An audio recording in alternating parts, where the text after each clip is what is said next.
We've heard a lot about the development of driverless cars and the concerns about safety and human oversight of their use.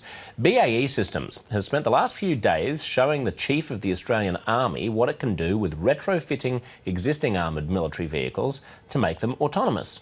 While a lot of work has been done on making autonomous aircraft, such as drones, land vehicles are a trickier task, and the ethics around sending robotic vehicles into battle still needs to be discussed.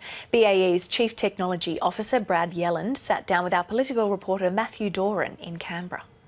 There's varying levels of autonomy. The actual drive and the navigation can be fully autonomous. Things like the operation of the gun is remote control, always the ability for human intervention in the whole thing. There's the ability to shut it down if there's any problems, but the aim is to test out the level of autonomy that we can actually achieve and fit within the rules of engagement of the Defence Force. So is it someone sitting off-site with a control panel that's watching how this is playing out? Yeah, and there's cameras on board the vehicle, and there's screens that are showing the vision from the cameras on board the vehicle. So the operators are there, they can switch it to autonomous, they can switch over, take remote control of it. If needed, then we can actually put a driver in the vehicle as well. So it's designed for all three modes.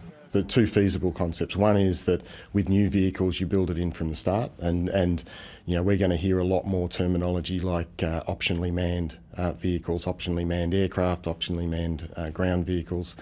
But then with the older vehicles, we've also shown that we've got the ability to retrofit to turn them into optionally manned vehicles as well. And then of course for some applications, you would actually design a dedicated autonomous vehicle that wasn't designed to have any human involvement at all.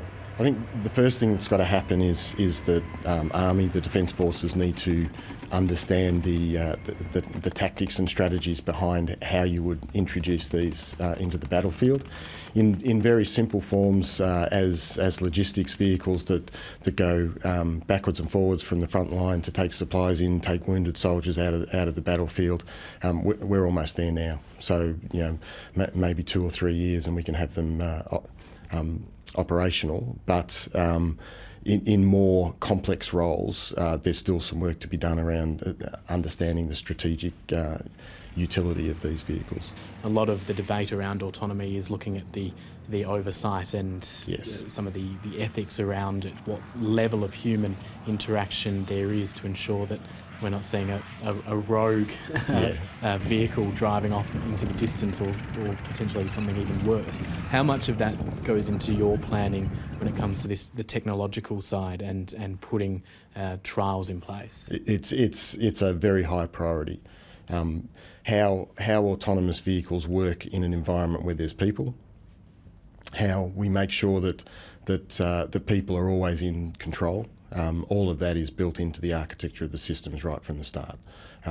It's very important that we stick to the eyes on target, human in the loop requirements, and you know, even in the development phase for safety reasons, it's important we do that as well. So, you know, people always have images of Terminators and all that sort of stuff. It's not like that at all. You know, it's very, very controlled, and very much the human is still managing the assets.